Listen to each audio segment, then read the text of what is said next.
Newbie, prove it! Newbie, prove it! The SEAL yelled, his fist closing around a handful of silver-streaked hair. The mess hall at Coronado fell silent. 40 elite operators watched Chief Petty Officer Ryan Kowalski drag the 54-year-old woman from her chair, convinced she was just another Pentagon paper pusher who'd wandered into the wrong building. His hand never reached her shoulder. In 3 seconds flat, the 220-pound SEAL enforcer was screaming on the concrete floor, his wrist twisted at an angle that made combat veterans look away. The woman hadn't even spilled her coffee. What none of them knew was that they'd just assaulted the most decorated Delta Force operator in American history. Before we continue, tell us where you're watching from in the comments, and if this story grips you, make sure you subscribe, because tomorrow we've saved something extraordinary just for you. Margaret Brennan had walked into hostile territory more times than she could count. Safe houses in Fallujah, where insurgents waited behind every door. Mountain caves in Afghanistan, where Taliban fighters held every advantage. Syrian compounds where one wrong step meant death for her entire team. But none of those environments had prepared her for the peculiar brand of arrogance that saturated the officers' mess at Naval Amphibious Base Coronado at 1900 hours on a Tuesday evening. She was 54 years old. Her hair had gone silver at the temples a decade ago, and she'd stopped caring about hiding it around the same time she'd stopped caring about what men thought of her appearance. 25 years in Delta Force had taught her that vanity was a luxury operators couldn't afford, and retirement hadn't changed that fundamental truth. Her orders had brought her here 3 hours ago. Classified assessment. Inter-unit cooperation failures. 8 operators dead in a joint mission disaster that never officially happened in a country that would never be named. Someone needed to figure out why elite units kept treating each other as enemies instead of allies. Someone needed to fix it before more body bags came home. Maggie had requested this assignment specifically against the advice of her superiors at JSOC, who'd warned her that SEALs didn't play well with outsiders, especially outsiders who happened to be female, older than their commanding officers, and carrying enough classified intelligence to end careers with a single phone call. She'd insisted anyway. She always did. The mess hall operated on unwritten rules, as rigid as any military regulation. Officers sat separately from enlisted. Senior chiefs commanded the prime real estate near the windows. Junior personnel filled whatever spaces remained, grateful for scraps of recognition that filtered down from above. Women, the few stationed at Coronado, kept to their own corner, a safety measure born from bitter experience with operators who viewed them as invaders in their sacred brotherhood. Maggie had chosen a table in the corner deliberately. Good sight lines to all entrances. Back to the wall. Clear fields of observation. Old habits. The kind that kept you alive when complacency killed everyone else. She wore no rank insignia by design. Her civilian contractor badge identified her only as M. Brennan, JSOC Liaison. The mission required her to assess unit cohesion and leadership effectiveness without the artificial deference that came with visible authority. She needed to see these SEALs as they really were, not as they pretended to be when brass was watching.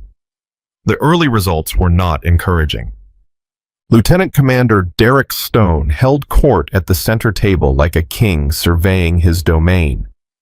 At 38, he was everything the Navy recruitment posters promised: square-jaw shoulders that could carry democracy itself, eyes like chips of blue granite that had seen combat in places most Americans would never know existed. His men surrounded him with the devotion of disciples. SEAL Team 5, the best of the best, the tip of the spear, or so they told anyone who would listen. Another Pentagon babysitter, Stone said, his voice carrying just far enough to reach the surrounding tables. His eyes had found Maggie the moment she'd entered, tracked her to her corner table, and dismissed her as irrelevant in the space of a heartbeat. Probably here to make sure we're using the right pronouns in our after-action reports. Laughter rippled through his circle. Chief Petty Officer Ryan Kowalski leaned back in his chair, arms crossed over a chest that looked like it had been sculpted from granite. At 32, he was the team's enforcer, the one they called when someone needed an attitude adjustment. His knuckles bore the permanent discoloration of a man who'd settled too many arguments with his fists. "Want me to show her where the exit is, LT?" Kowalski's smile never reached his eyes. She looks confused. Probably thinks this is the yoga studio. More laughter. Petty Officer Second Class Miguel Torres, the team's communications specialist, was already reaching for his phone. 28 years old, MIT educated, smart enough to know better, and too desperate for acceptance to act on it. This is going to be good, Torres muttered, thumb hovering over the record button. Kowalski versus the AARP representative. Petty Officer Third Class Jason Park, the youngest at 25, still hungry to prove he belonged, shifted uncomfortably in his seat. Something about the woman in the corner bothered him. The way she sat. The way her eyes moved. The way she seemed completely unaware of the attention she was drawing while simultaneously cataloging every detail of the room. Maybe we should just leave her alone, Park said quietly. She's not bothering anyone.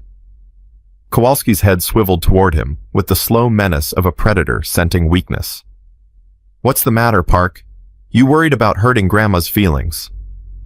Park's face flushed red, but he said nothing more. He'd learned to keep his mouth shut. They all did eventually. So, Maggie continued eating with mechanical efficiency, her notebook open beside her tray. To anyone watching, she appeared completely absorbed in whatever she was writing, oblivious to the commentary, the stares, the growing tension that thickened the air like humidity before a storm. In reality, she was cataloging everything. Stone's micro-expressions when he thought no one was looking. The slight tremor in his hands, too much caffeine, or something stronger. The desperate edge beneath his confidence that spoke of a man terrified of becoming irrelevant. Kowalski's impulse control issues visible in the way his jaw tightened every time someone didn't immediately defer to his physical presence. Torres's need for validation so transparent it was almost painful to witness. Park's discomfort the only crack in an otherwise unified wall of toxic masculinity.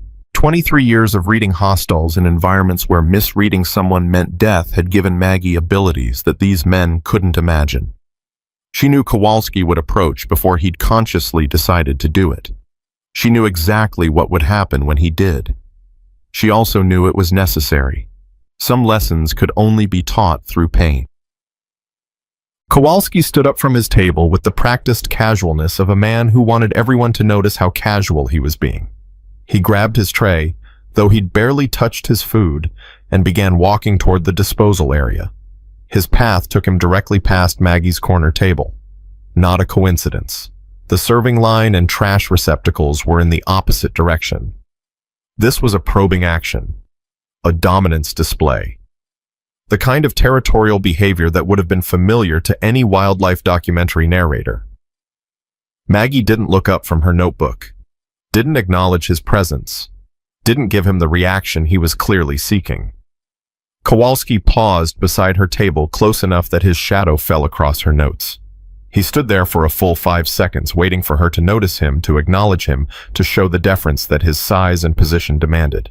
Nothing. She kept writing. His jaw tightened. "Excuse me, ma'am." The word ma'am dripped with condescension. "I don't think we've been introduced." Maggie looked up, meeting his eyes with the kind of level stare that had made insurgent leaders reconsider their life choices. "No," she said simply. "We haven't." The silence stretched. Kowalski had expected elaboration, explanation, the nervous chatter that uncertain people used to fill uncomfortable spaces. Instead, he got 2 words and a gaze that seemed to see right through his carefully constructed intimidation. "I'm Chief Petty Officer Kowalski." He extended his hand. "SEAL Team 5. And you are..." Maggie looked at his outstretched hand for exactly 2 seconds. Long enough to be noticeable. Short enough to avoid outright rudeness. Then she returned to her notebook without accepting the gesture. "Busy," she said. The word hit Kowalski like a physical blow. Around the mess hall, conversation stuttered as SEALs tuned into the drama unfolding in the corner. This wasn't how these encounters were supposed to go. He was special operations. He was elite. He was supposed to command respect and deference, not get dismissed like some boot recruit. His face flushed red above his collar. The rational part of his brain, the part that had gotten him through buds and deployments in places that would break most men, screamed warnings that his pride refused to hear. "Look, lady." His voice dropped to a register meant to intimidate. "I don't know who you are or why you're here, but this is a naval special warfare facility. We have protocols, procedures, ways of doing things." Maggie finished writing her sentence, capped her pen with deliberate precision, and looked up at him again. This time, her expression held a hint of something that might have been amusement. "Chief," she said, her voice carrying just far enough to be heard at surrounding tables. "Do you always introduce yourself to visitors by assuming they're lost and offering to escort them off base?" It was a perfect trap. If he backed down now, he'd look weak in front of 40 witnesses. If he escalated, he'd be taking action against an unidentified individual without proper authority or justification. Either choice would reveal everything she needed to know about his judgment, his training, and his fitness for leadership. Kowalski chose escalation. His hand moved toward her shoulder, ostensibly to guide her to her feet, actually to establish physical dominance through uninvited contact. It was a move that had worked before with civilians and contractors who understood their place in the hierarchy. He had no idea that the woman sitting quietly in the corner had spent 25 years perfecting the art of violence, that her hands were classified as lethal weapons by 3 different government agencies, that touching her without permission was about to become the most expensive mistake of his military career. Maggie's eyes went cold. For just a moment, a fraction of a second that would replay in Kowalski's nightmares for years to come. He caught a glimpse of something that made his survival instincts scream. Warnings his pride refused to process. Then everything happened at once. She didn't move like other people moved. There was no wasted motion, no telegraphed intention, no warning signs that her body was about to become a weapon. One moment she was sitting quietly with her notebook. The next, she was flowing upward like water taking the shape of violence. Her left hand intercepted Kowalski's wrist with surgical precision, fingers finding the pressure point where the radial nerve surfaced just below his thumb joint. The contact lasted exactly 1 second, long enough to send white-hot agony shooting up his arm, short enough that his brain couldn't process what was happening. But that wasn't the lesson. The lesson came when Kowalski tried to pull back, tried to reassert his physical dominance through superior size and strength. Maggie let him pull. Encouraged it even, used his own momentum against him in a way that turned his retreat into forward motion.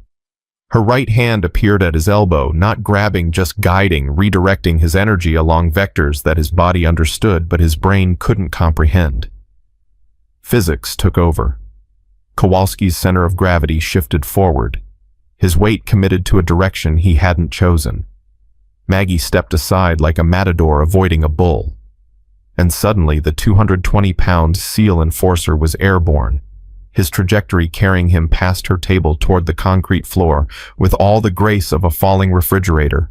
He hit hard, shoulder first, then hip, then the side of his face, in a sequence that sounded like someone dropping a sack of wet cement from a significant height.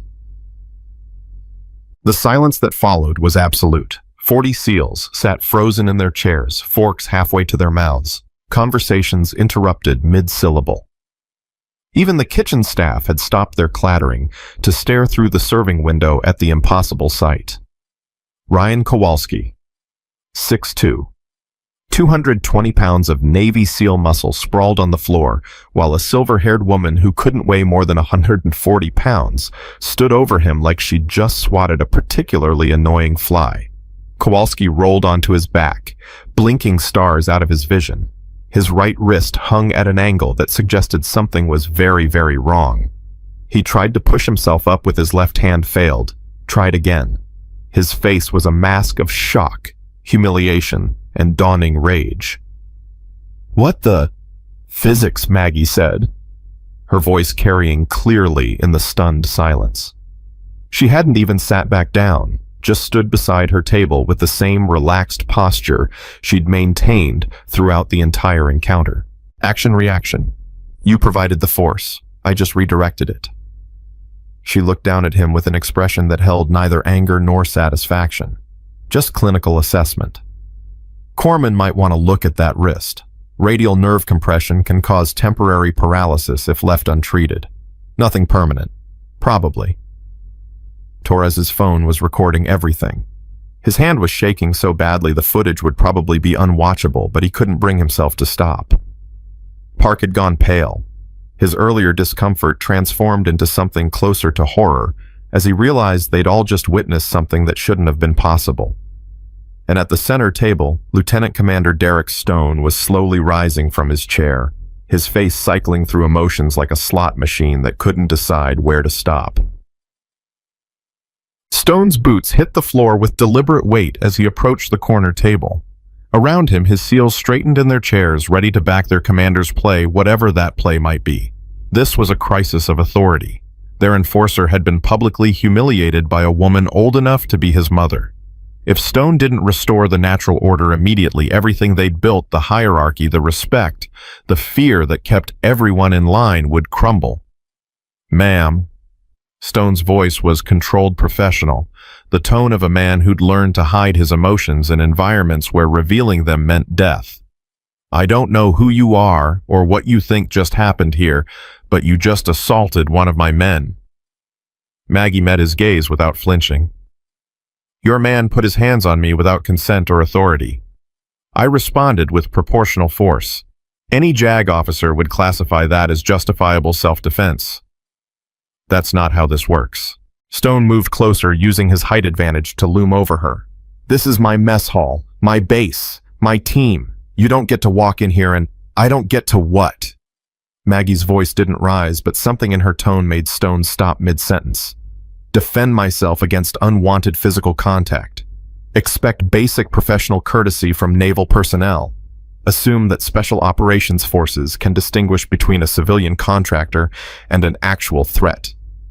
She looked around the room, making eye contact with SEALs who suddenly couldn't meet her gaze. "Because from where I'm standing, the only threat in this room has been wearing a trident." The accusation hung in the air like smoke from a detonation. Stone felt his face flush, his hands clenched into fists at his sides. Every instinct honed by 15 years in special operations was screaming at him to restore dominance, to remind everyone present why he commanded SEAL Team 5, to make this woman understand her place in the hierarchy. But something stopped him. Something in her eyes. The way she stood, relaxed but ready weight, distributed for instant movement in any direction. The way her hands hung at her sides, fingers slightly curved, positioned for techniques he'd only seen in classified combatives manuals. The way she looked at him like she already knew how this encounter would end, and was simply waiting for him to catch up. "Who are you?"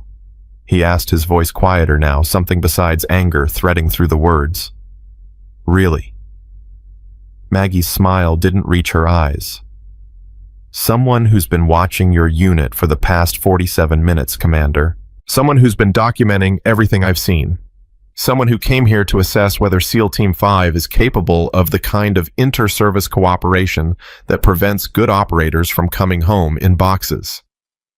She paused, letting the implications sink in.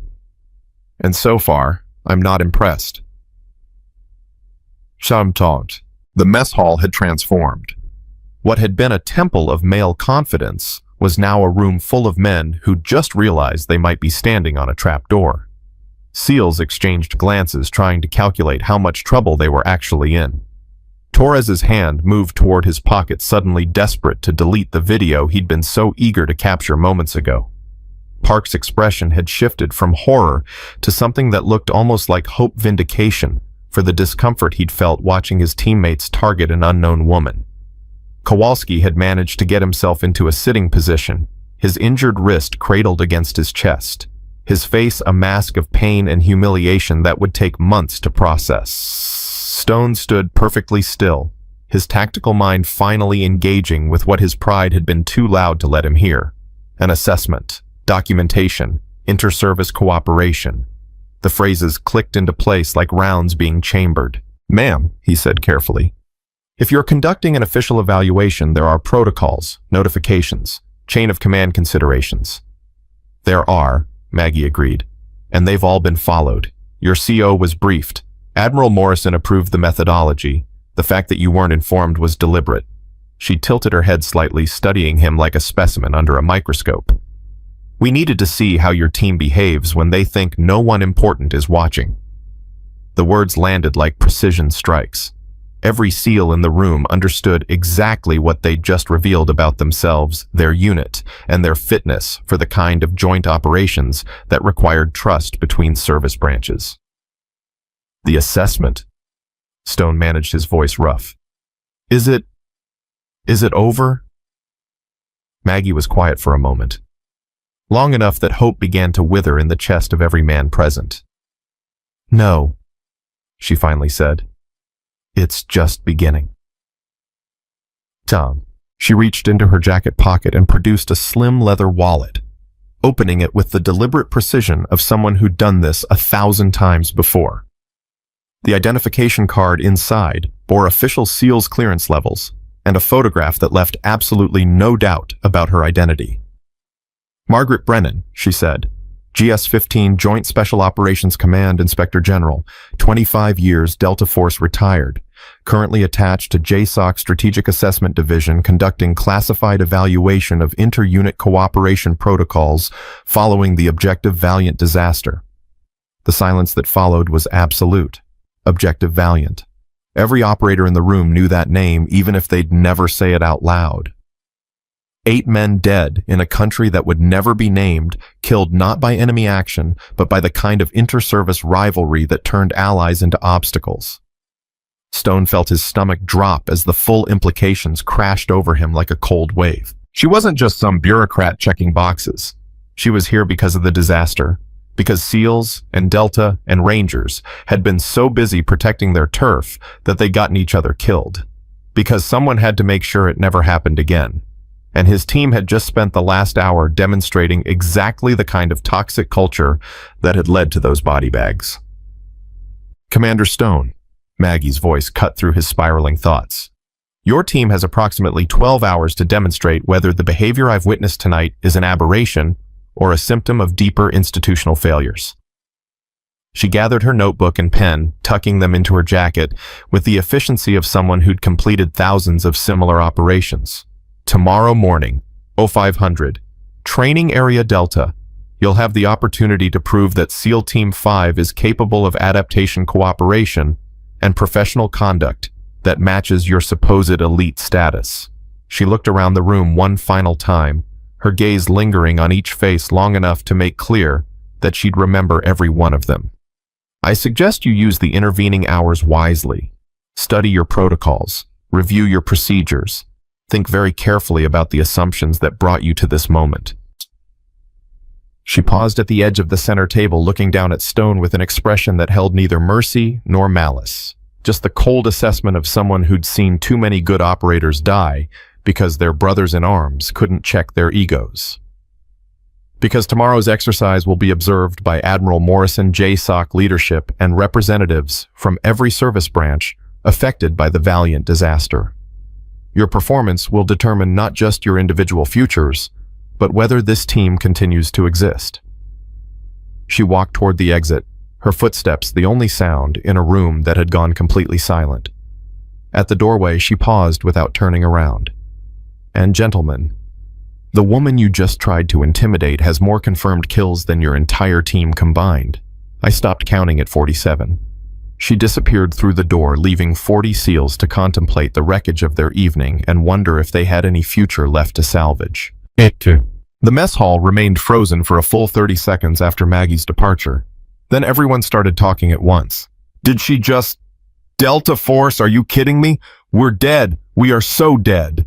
Kowalski, you absolute moron! Stone held up his hand, and the chaos died as quickly as it had erupted. His team looked at him with expressions ranging from panic to desperation to the hollow-eyed shock of men who'd just watched their careers evaporate. Torres. His voice was quiet, controlled, dangerous. Tell me you didn't post that video anywhere. Torres's face went pale. No, sir. I mean, I was just recording. I didn't... It's still on my phone. Delete it. Now. Torres's thumb was already moving. Yes, sir. Already done, sir. Stone turned to Kowalski, who had managed to get himself into a chair, his wrist swelling visibly as he cradled it against his chest. "Medical, now." "And Kowalski?"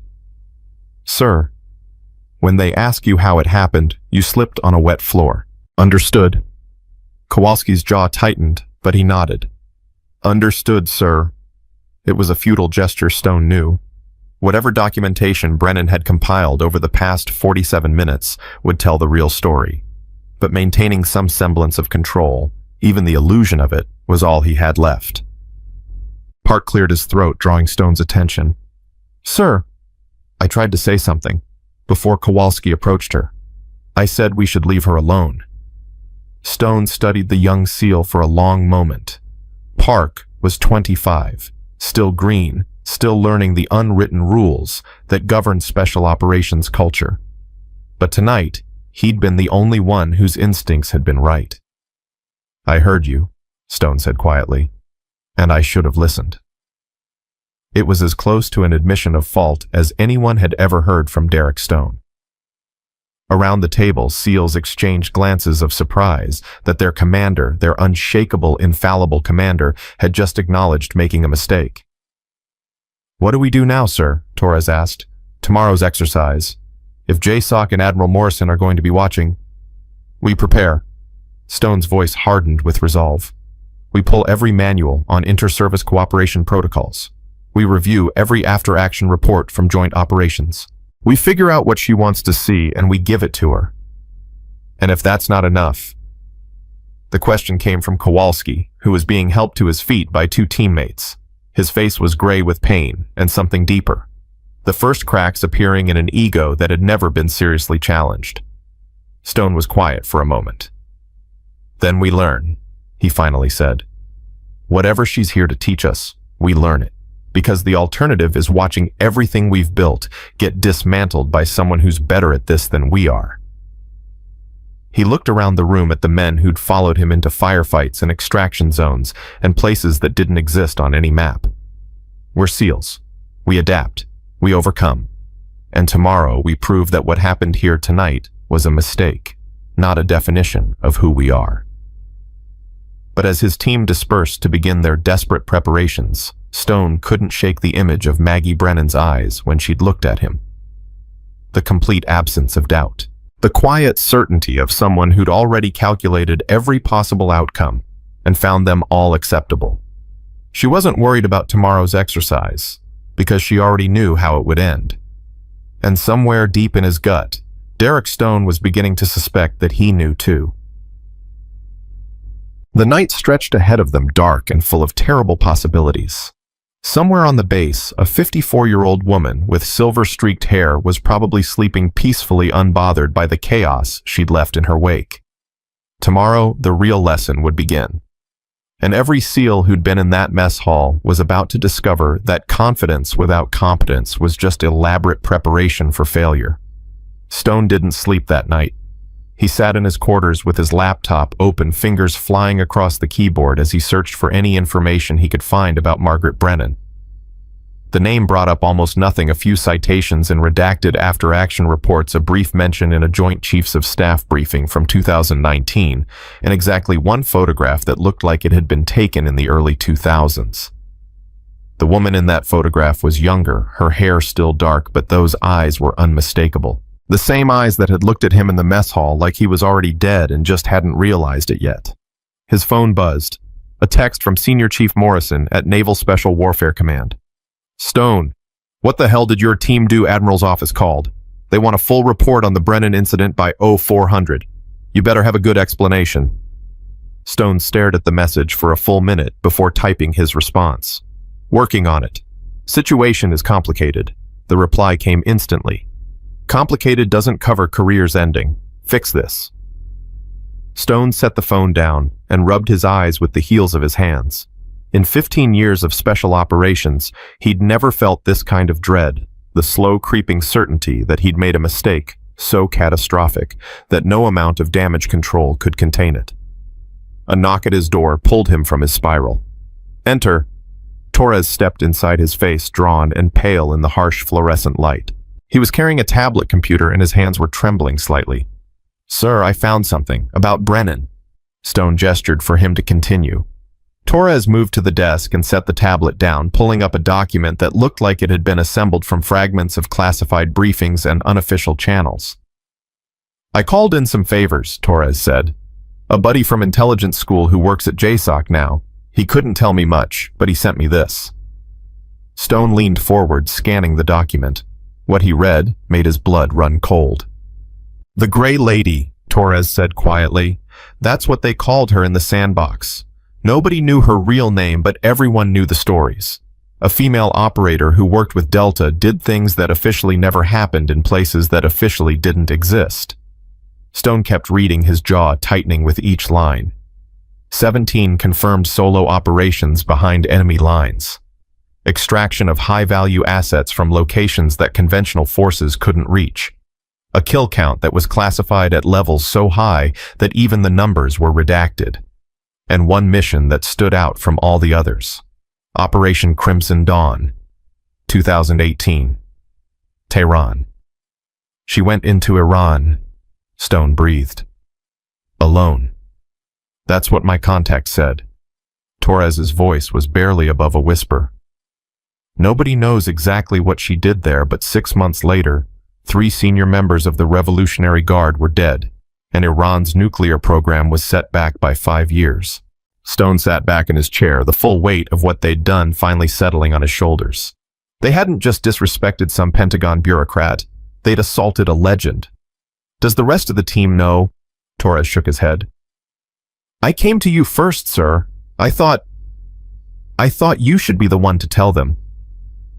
Stone was quiet for a long moment, processing the information, calculating angles, trying to find some path forward that didn't end with his entire team being scattered to the winds. Get everyone together, he finally said. Briefing room, 20 minutes. Sir, it's 01:30 hours.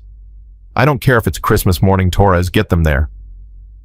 Torres nodded and disappeared through the door, leaving Stone alone with the knowledge that had just reshaped his understanding of the universe. Margaret Brennan wasn't just better than them. She was operating in a different category entirely, and tomorrow she was going to prove it.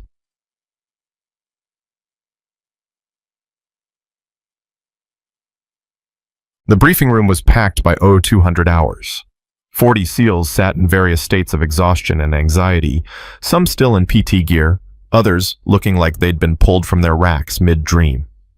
Kowalski was there too, his right wrist wrapped in a medical brace, his face a mask of controlled fury that couldn't quite hide the fear beneath. Stone stood at the front of the room, the tablet Torres had given him, connected to the main display screen. Listen up, he said, and the murmured conversations died instantly. What I'm about to show you doesn't leave this room. Understood? 40 heads nodded. Stone pulled up the document. Her name is Margaret Brennan, 54 years old. 25 years Delta Force retired at the rank of Command Sergeant Major. Current assignment JSOC, Inspector General Strategic Assessment Division. He paused, letting that sink in. But that's just the official record. Here's what they don't put in the personnel files. The next slides showed fragments of intelligence reports, redacted mission summaries, and the call sign that had made Stone's blood run cold. The Gray Lady. The room went absolutely silent. Every operator present knew that name. It was whispered in SOF circles like a ghost story, a female operative who'd done things that male operators couldn't or wouldn't do. Infiltration operations that required a cover that no man could provide. Honey traps that ended with high-value targets dead, and intelligence agencies scrambling to figure out what had happened. And solo missions into places where sending a team would have started a war. She's real, Stone continued. She's here. And we spent 47 minutes showing her exactly why our unit needs to be disbanded. Kowalski's good hand clenched into a fist. Sir, with all due respect, save it, Chief. Stone's voice was ice. You put your hands on a woman who's killed more enemies of this country than most infantry battalions. You're lucky she decided to educate you instead of eliminate you. The words landed like physical blows. Kowalski's jaw worked, but he said nothing. Tomorrow morning, Stone continued, We're going to be evaluated by someone who knows every trick in our playbook because she helped write the damn book. Admiral Morrison will be watching, JSOC leadership will be watching, and representatives from every service branch affected by the Valiant disaster will be watching. He looked around the room, making eye contact with each man. We have 5 hours to figure out how to survive what's coming. So here's what we're going to do. The next 4 hours were the most intense preparation Stone had ever conducted. They pulled every manual on joint operations protocols. They reviewed every after-action report from combined exercises with other service branches. They ran through tactical scenarios that emphasized cooperation over competition. But more than the technical preparation, Stone forced his team to confront something they'd spent years avoiding, their own assumptions. Park, Stone said, at 0330 hours, pointing to the youngest SEAL. You tried to stop Kowalski tonight. Why? Park looked uncomfortable with the sudden attention. I don't know, sir. Something just felt wrong. What felt wrong? The way she was sitting. Park's brow furrowed as he tried to articulate something he'd only understood instinctively. She wasn't nervous. Anyone else walking into our mess hall alone, they'd be at least a little uncomfortable. But she wasn't. She was watching, like she was taking notes on everything we did. Stone nodded slowly.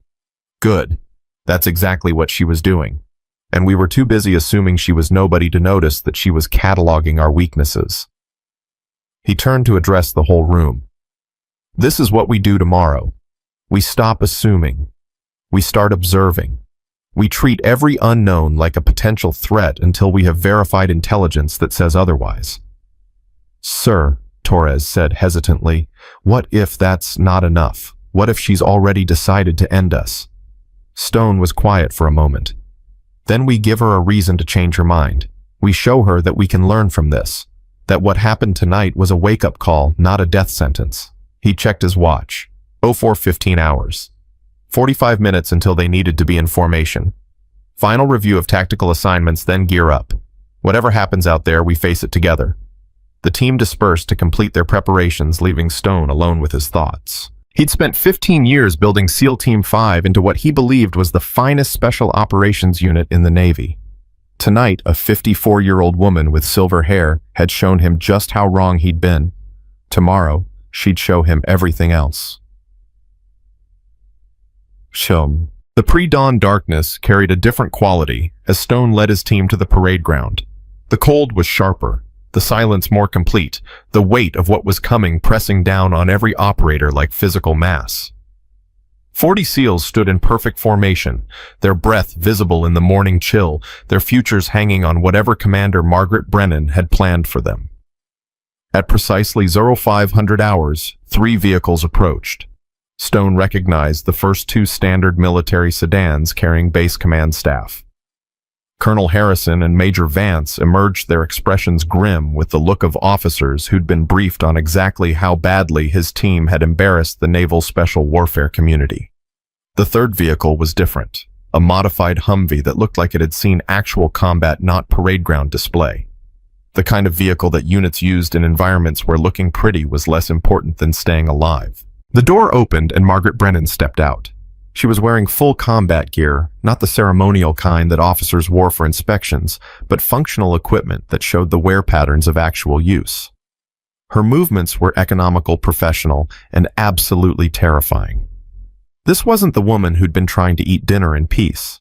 This was a combat operator preparing to demonstrate exactly why she was considered one of the most dangerous people in American special operations.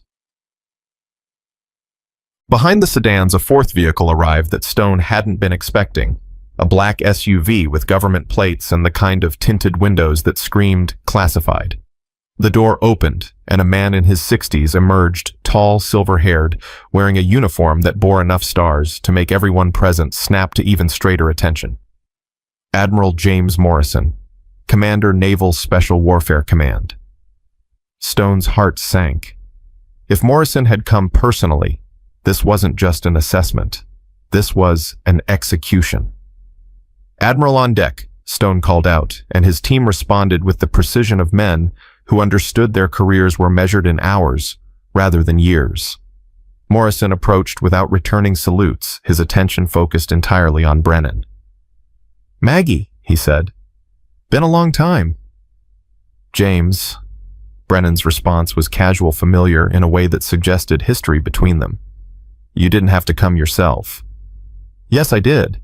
Morrison's jaw tightened. 8 good people are dead because units like this one can't check their egos long enough to work together.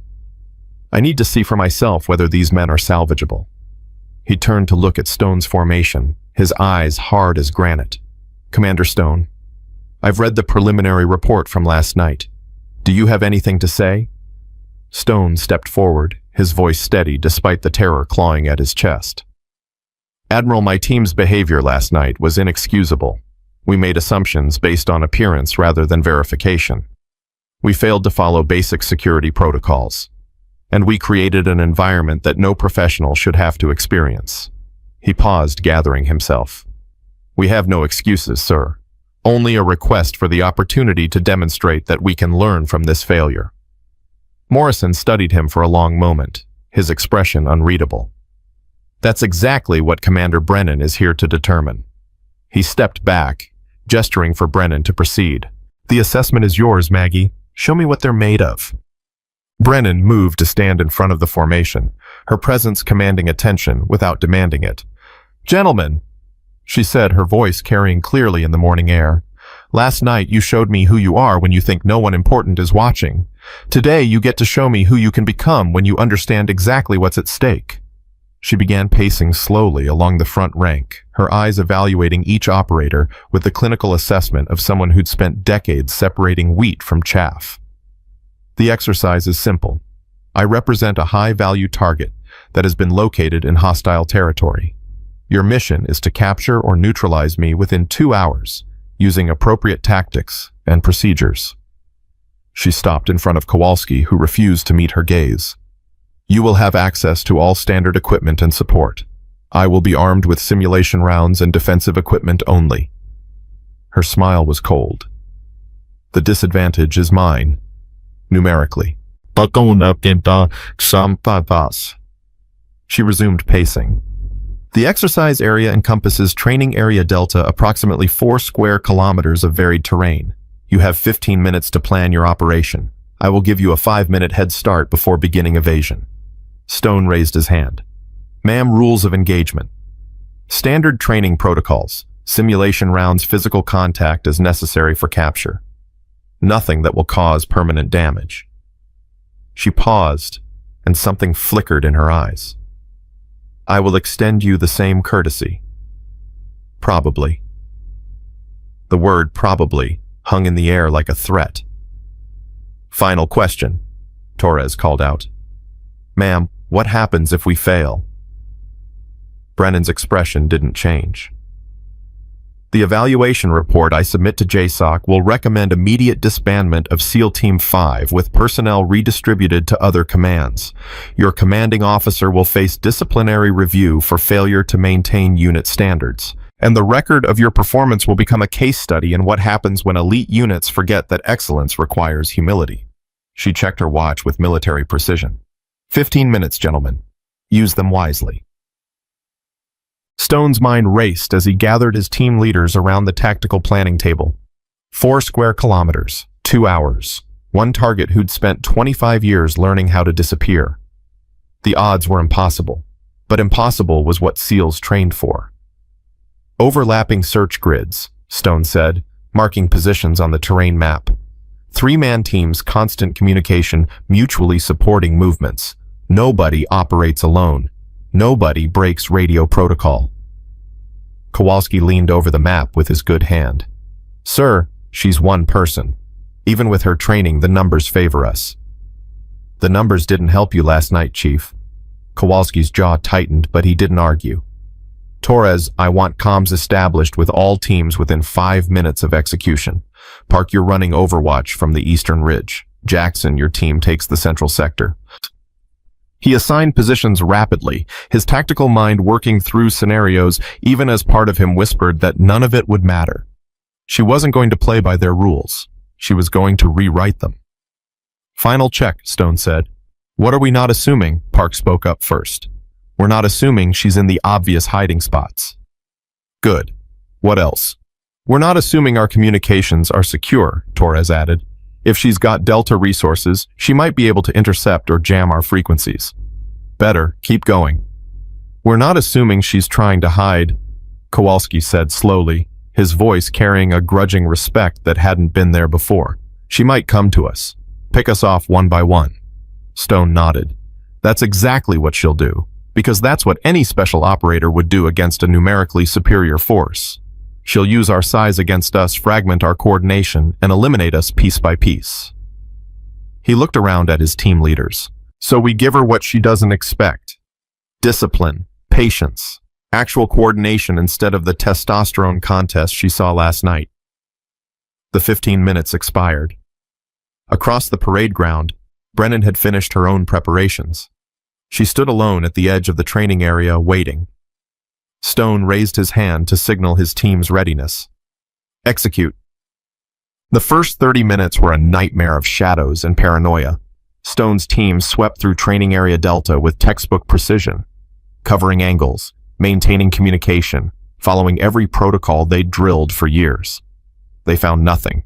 No tracks, no evidence of passage, no indication that anyone had ever entered the exercise area at all. It was as if Margaret Brennan had simply ceased to exist. Alpha Team Sector 1 clear, crackled over the radio. Bravo Team Sector 2 clear. Charlie Team Sector 3 clear. Stone stood at the tactical command post, watching his teams move across the terrain like pieces on a chessboard.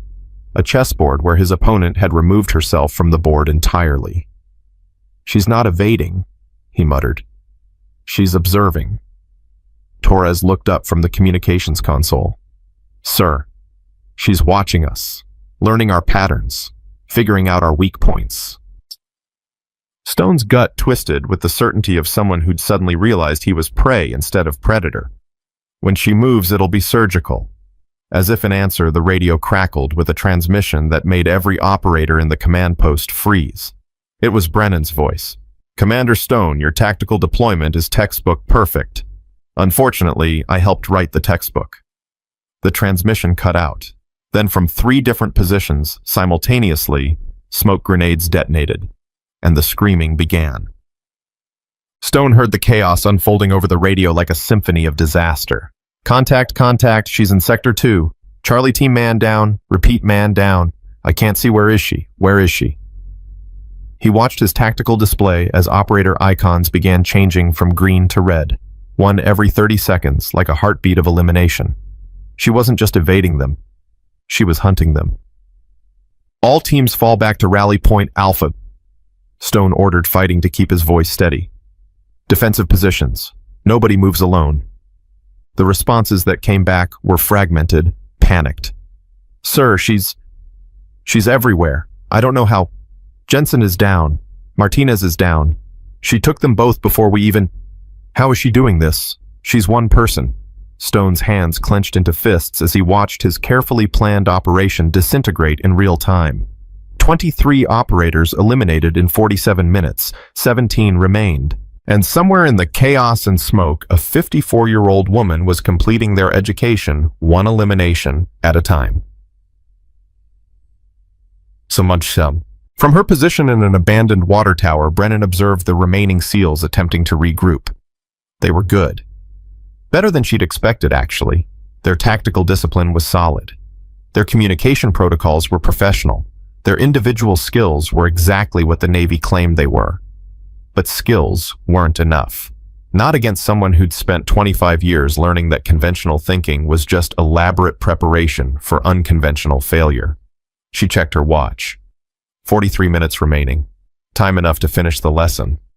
Brennan began her descent from the water tower, moving with the fluid silence that had made her a ghost in a dozen combat zones. Below her, Stone was trying to rally his remaining men into something resembling a coherent defensive position. He'd chosen high ground, good visibility, overlapping fields of fire, exactly what the manuals recommended, which made it exactly what she expected. The smoke grenade she'd prepared landed in the center of their position at 0617 hours. The chaos that followed was systematic, professional, and absolutely devastating.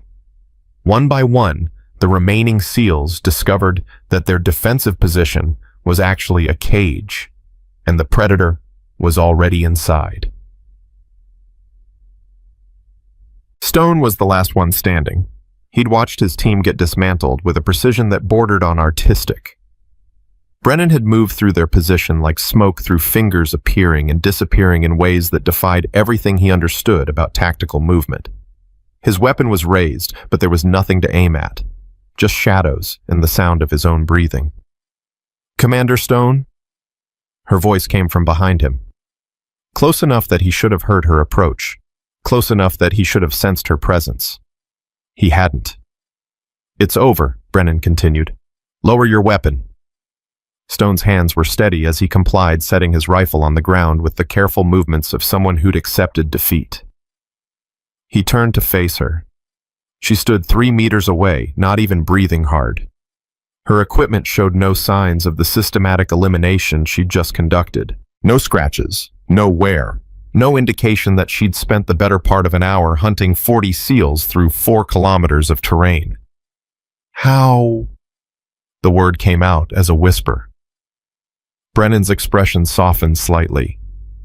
"You're not incompetent, Commander. Your team isn't weak. You're just fighting the wrong war, with the wrong assumptions against the wrong enemy." She took a step closer. "The lesson isn't that you're failures. The lesson is that competence without understanding is just elaborate preparation for failure. You're excellent SEALs. You're just not special operations. And today you finally learned the difference." Stone stood in silence, processing the weight of complete defeat. 40 operators, 2 hours, 1 woman. The outcome had never been in doubt. Behind him, he could hear his teammates beginning to stir as they recovered from the takedowns that had removed them from the exercise. Cable ties were being cut. Equipment was being retrieved. But nobody was speaking. Because every one of them had just received an education that would reshape their understanding of warfare for the rest of their careers. And the woman who'd delivered that education was already walking toward the observation post where Admiral Morrison waited to deliver his verdict on their futures. Stone gathered his team in formation as Brennan walked toward the observation post where Admiral Morrison stood watching. Nobody spoke. Nobody needed to. The evidence of their defeat was written in every face, every posture, every pair of eyes that couldn't quite meet the gaze of the man beside them. 40 SEALs who'd entered the exercise, convinced of their superiority, now stood in the wreckage of that conviction, waiting to learn whether they had any future left. Kowalski had been eliminated in the first wave. His wrist brace made him clumsy slow, and Brennan had used that against him with surgical precision. He'd gone down without even seeing her approach, a pressure point strike that dropped him like his strings had been cut. Torres had lasted longer, using his technical skills to track communication frequencies and predict Brennan's movement patterns. He'd been wrong about every prediction. She'd appeared behind him while he was still trying to figure out where she was, her voice calm as she informed him that his tactical display was showing him exactly what she wanted him to see. Park had surprised everyone, including himself. He'd been the only operator to actually get close to her, his instincts compensating for what his training couldn't provide. She'd taken an extra 3 seconds to neutralize him, which in special operations terms was practically a compliment. But in the end, none of it had mattered. 40 operators, 1 woman, 93 minutes. The outcome had been inevitable from the moment she'd entered that training area. Admiral Morrison approached the formation with the measured pace of a man who'd seen enough military careers end to know what it looked like. His face was unreadable. Stone snapped to attention, his team following suit with the precision of men who understood that their next few minutes would determine everything. "At ease," Morrison said, though his tone suggested there was nothing easy about what was coming. The formation relaxed slightly, though tension still crackled through the air like static electricity. Morrison turned to Brennan, who had positioned herself to the side, her expression neutral but watchful. "Commander Brennan, your assessment." Brennan stepped forward, her voice carrying clearly to every operator present. "Admiral, I've completed my evaluation of SEAL Team 5's operational readiness and inter-service cooperation capability. She paused, letting the weight of the moment settle. My findings are as follows. Stone felt his stomach drop. This was it. Tactical competence is above average. Individual skill levels meet or exceed Navy standards. Physical conditioning is excellent. Equipment maintenance is exemplary. A flicker of hope sparked in Stone's chest. Then Brennan continued. However, the unit demonstrates critical deficiencies in threat assessment, assumption verification, and inter-service cooperation protocols. The incident in the mess hall last night revealed institutional biases that compromise operational effectiveness and create hostile environments for joint operations. She looked directly at Stone. In a real-world scenario involving cooperation with other service branches, the attitudes demonstrated by this unit would result in mission failure and potential loss of life. This is not speculation. This is exactly what happened during Objective Valiant. The words landed like artillery shells. Every operator present knew about Valiant. 8 dead because units couldn't work together. 8 families destroyed because egos mattered more than mission success. My preliminary recommendation, Brennan said, is that SEAL Team 5 be placed on probationary status pending completion of mandatory inter-service integration training. Stone blinked. Probationary status. Not disbandment, not destruction. A chance. Morrison's expression didn't change. Probationary status, he repeated. Not disbandment. No, sir. Brennan's voice was firm. Disbandment would be the easy option. It would also be the wrong one. Explain. Brennan turned to address the formation, her gaze sweeping across faces that ranged from confused to hopeful to still shell-shocked. What I witnessed last night was ugly, unprofessional, exactly the kind of institutional arrogance that gets people killed. She paused. But what I witnessed this morning was something different. Stone straightened slightly, uncertain where this was going. Commander Stone's tactical planning was sound. His team's execution was disciplined. When they realized they were outmatched, they adapted rather than doubling down on failed approaches. Brennan's expression softened almost imperceptibly. That's not nothing. That's the foundation of genuine military excellence. She turned back to Morrison. The problem isn't capability, Admiral. It's culture, and culture can be changed, if there's willingness to change it. Morrison was quiet for a long moment, studying the formation with eyes that had evaluated thousands of operators over a 30-year career. Commander Stone, Stone stepped forward. Sir, do you understand what Commander Brennan is offering you? A second chance, sir. Wrong. Morrison's voice sharpened. She's offering you a first chance. Everything before today was prologue. The real test starts now. He looked at Brennan. You'll conduct the integration training personally. Brennan nodded. 3 days, Admiral. If they show genuine capacity for change, I'll amend my report accordingly. If they don't, she let the implication hang. Very well. Morrison addressed the formation. SEAL Team 5, you are hereby placed on probationary status, effective immediately. Commander Brennan has operational authority over your training for the next 72 hours. Her evaluation will determine whether this unit continues to exist. He paused, letting the weight of his words settle. Don't waste this opportunity. There won't be another one. Morrison departed 20 minutes later, leaving Brennan alone with 40 SEALs who still weren't sure whether they'd been saved or condemned to a slower destruction. Stone dismissed the formation to medical evaluation and equipment recovery, then approached Brennan with the careful bearing of a man walking through a minefield. Ma'am, I want to thank you. Don't. Brennan's voice was sharp. Don't thank me for something you haven't earned yet. Stone stopped mid-sentence, caught off guard by her intensity. What happened this morning wasn't mercy, Commander. It was investment. I've seen enough good operators destroyed by bad culture to know that punishment rarely fixes the underlying problem. Her eyes held his with uncomfortable directness. You have 72 hours to prove that investment was justified. If you fail, I will personally ensure that every man in this unit spends the rest of his career in a supply depot in Alaska." Stone swallowed hard. "Understood, ma'am." "Good." Brennan checked her watch. 1300 hours. Full team assembly briefing room 3. We begin with the hardest lesson first.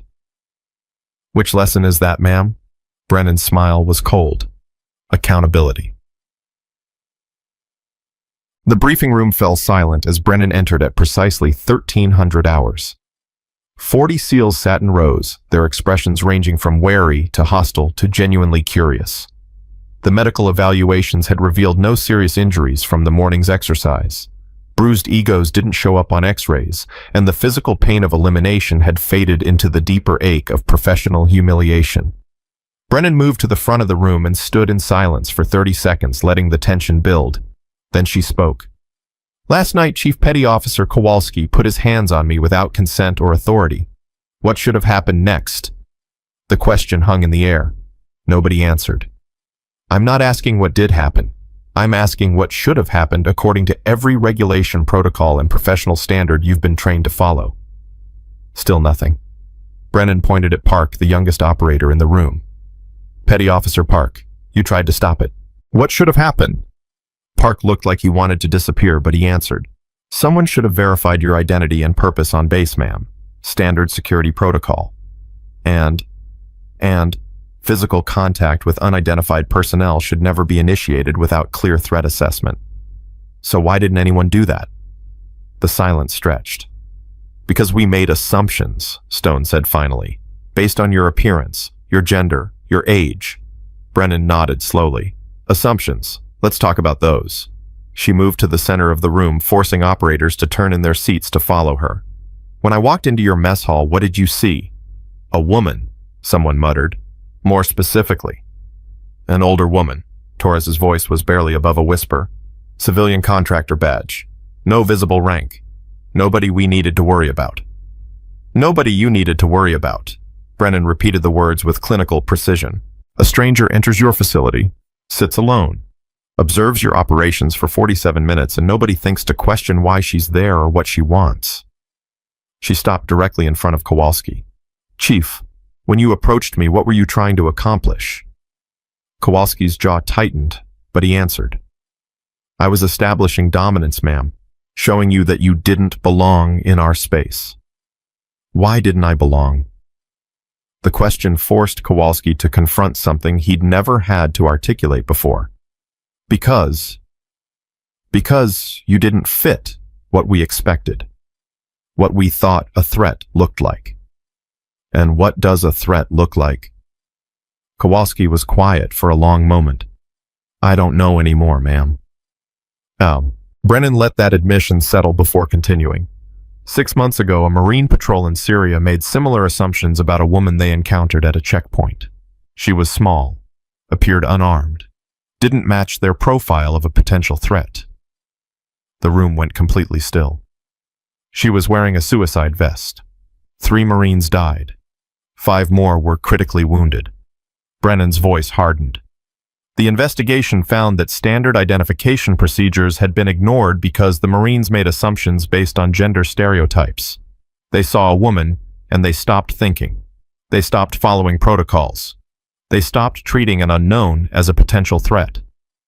She looked around the room, making eye contact with each operator in turn. "That's what happened last night. You saw a woman and you stopped thinking. The only difference is that I wasn't wearing a vest. I was carrying a notebook." Torres raised his hand hesitantly. "Ma'am, permission to speak freely." "Granted." "How do we fix this? How do we change something that we didn't even know we were doing?" Brennan's expression shifted almost imperceptibly. "That's the first intelligent question I've heard since I arrived at this base." She moved back to the front of the room. "You fix it by acknowledging that you don't know what you don't know. You fix it by questioning every assumption before you act on it. You fix it by remembering that the moment you think you figured everything out is the moment you become vulnerable." She paused. "And you fix it by listening to people like Petty Officer Park, who tried to tell you something was wrong and got mocked for his trouble." Every eye in the room turned to Park, who looked like he'd rather be anywhere else on Earth. Park's instincts were correct. His observation skills picked up what the rest of you missed. And instead of listening, you shut him down because he was challenging the group's assumptions. Brennan pointed at Stone. Commander, what should you have done when Park expressed concern? Stone's face was tight with the effort of public self-examination. I should have listened to him, ma'am. I should have verified the situation before allowing my team to engage. Why didn't you? The silence that followed was devastating. Because I was more concerned with maintaining authority than questioning my own assumptions. Shots. The next 4 hours were the most brutal professional development session any of them had ever experienced. Brennan walked them through scenario after scenario, forcing them to confront the gaps in their thinking. She presented case studies of operations that had failed because units couldn't cooperate, intelligence that had been ignored because it came from the wrong source, warnings that had been dismissed because they challenged comfortable assumptions.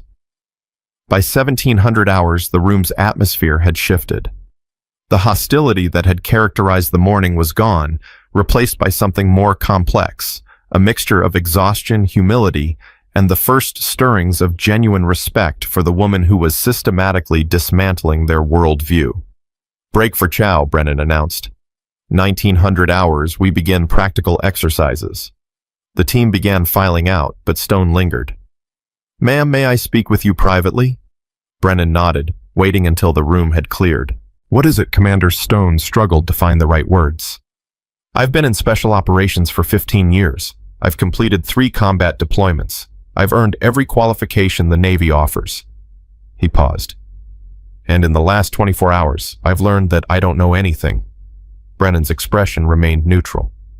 That's progress. How did you know last night when you walked into the mess hall? How did you know what would happen? Because I've seen it happen before. Different base, different unit, same pattern. Brennan's voice carried a weight that suggested years of similar experiences. Men who've been told they're the best start believing they can identify threats by looking at them. They stop following protocols because they think their instincts are infallible, and eventually someone gets hurt. Stone shook his head slowly. We could have killed you. If you'd been what we assumed, just some contractor who got in Kowalski's way, he might have really hurt you. He tried to hurt me, Commander. He just failed.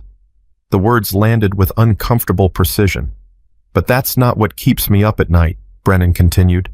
What keeps me up at night is thinking about the people who can't defend themselves, the female officers who walk into spaces like your mess hall and face the same hostility I did, but don't have 25 years of Delta training to fall back on. Her eyes met Stone's with uncomfortable directness. You're not just protecting your country, Commander. You're modeling behavior for everyone under your command. When you allow men like Kowalski to intimidate women without consequence, you're telling every young operator in your unit that it's acceptable, that it's normal, that it's part of being a SEAL. Stone felt something shift in his chest. I never thought about it that way. I know you didn't. Brennan's voice softened slightly. That's why we're having this conversation. The evening practical exercises were designed to reinforce the day's lessons through experience rather than lecture. Brennan divided the team into mixed groups, deliberately pairing operators who demonstrated the worst biases with those who'd shown potential for growth. Park found himself leading a fire team that included Kowalski, an arrangement that would have been unthinkable 24 hours earlier. The scenario is simple, Brennan explained. You'll be given intelligence about a target location. Some of that intelligence will be accurate. Some will be deliberately misleading. Your job is to identify which is which before you commit to action. She handed Stone a folder. The twist is that your intelligence analyst will be someone you've never worked with before, someone from outside your community. The door to the briefing room opened, and a young woman walked in wearing Navy utilities with intelligence specialist insignia. She looked barely old enough to vote, let alone provide tactical intelligence to SEAL operators. This is Petty Officer Second Class Jennifer Walsh, Brennan said. She's one of the finest intelligence analysts at Coronado. She's also been repeatedly passed over for joint operation assignments because unit commanders don't trust her assessments. Walsh stood at attention. Her expression carefully neutral, but Stone could see the tension in her shoulders.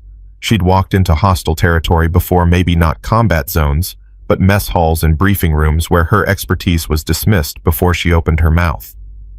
Petty Officer Walsh will provide your intelligence brief, Brennan continued.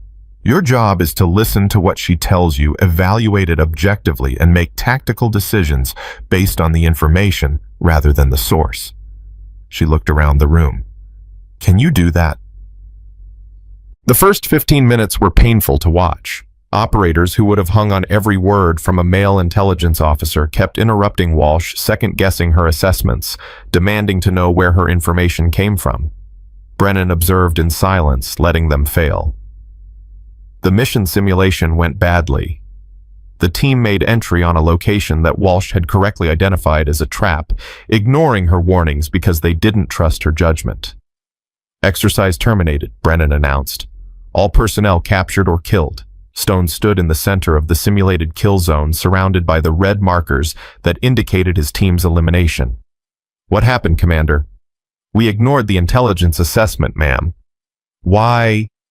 Stone glanced at Walsh, who stood at the edge of the room with her arms crossed and her expression carefully blank. Because we didn't believe her. Did she give you bad information? No, ma'am. Her assessment was accurate. We didn't trust it. Brennan walked to stand directly in front of Stone. And if she'd been a male senior chief with gray hair and combat ribbons on his chest, would you have trusted his assessment? The silence answered the question. Reset, Brennan ordered. Run it again. This time try listening. It took 3 more iterations before the team completed the exercise successfully. By the end, Walsh had earned something she'd never received from SEAL operators before: genuine respect, based on demonstrated competence rather than assumptions about what she could or couldn't do. Petty Officer Walsh, Brennan said as the final debrief concluded, your assessment. Walsh looked surprised to be asked, but she answered without hesitation. The team showed significant improvement in their willingness to evaluate intelligence objectively. Commander Stone in particular demonstrated strong leadership by acknowledging when his initial assumptions were wrong and adjusting tactics accordingly. She paused, glancing at Kowalski. Chief Kowalski was the last to adapt, but by the 4th iteration he was actively incorporating my assessments into his tactical decisions. That's progress. Kowalski's jaw tightened, but he nodded slightly, the closest thing to acknowledgement Walsh had ever received from him. Thank you, Petty Officer. Brennan dismissed Walsh, then turned to address the team. Tomorrow we increase the difficulty. You'll be working with operators from other service branches, Army, Air Force, Marine Corps. People you've spent your careers competing against rather than cooperating with. She let that sink in. The question is whether what you learned today will survive contact with your deepest prejudices. Some of you have spent years believing that SEALs are superior to every other military unit. Tomorrow, you'll have the opportunity to prove whether that belief helps or hurts your mission effectiveness. Stone raised his hand. Ma'am, what happens if we fail? Brennan's expression was unreadable. Then I'll know that tonight's progress was performance rather than transformation, and my report will reflect that. She checked her watch. 0500, Training Area Delta. Get some sleep, gentlemen. Tomorrow determines everything. Stone didn't sleep again that night. But this time it wasn't fear that kept him awake. It was the beginning of understanding. He sat in his quarters replaying the day's events, examining his own reactions and assumptions with the kind of ruthless honesty he usually reserved for tactical after-action reviews. The woman he'd dismissed as a bureaucrat 24 hours ago had shown him something he'd never wanted to see: the gap between who he thought he was and who he actually was. It wasn't comfortable. But it was necessary. A knock at his door interrupted his thoughts. Enter. Kowalski stepped inside, still wearing his wrist brace, his expression a complicated mixture of emotions that Stone had never seen on his enforcer's face before. Sir, permission to speak freely. Granted. Kowalski was quiet for a moment, struggling to find words. I've been in the Navy for 12 years. I've done things I'm proud of and things I'm not, but I've never... He stopped, started again. I've never had to look at myself the way she made me look at myself today. Stone nodded slowly. I know what you mean. When I grabbed her in the mess hall, I thought I was being strong. I thought I was defending our territory, showing her that she didn't belong. Kowalski's voice cracked slightly. She could have destroyed me. Not just my career destroyed me, and instead, she gave me a chance to learn. She gave all of us that chance. Why? The question came out raw, confused. After what we did to her, why would she give us anything? Stone was quiet for a long moment. Because she's not trying to punish us, Chief. She's trying to make us better. And you can't make someone better by destroying them. Kowalski stood in silence, processing that.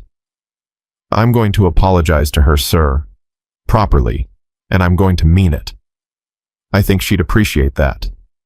Kowalski turned to leave, then stopped at the door. Sir, for what it's worth, I'm glad she beat us. We needed it.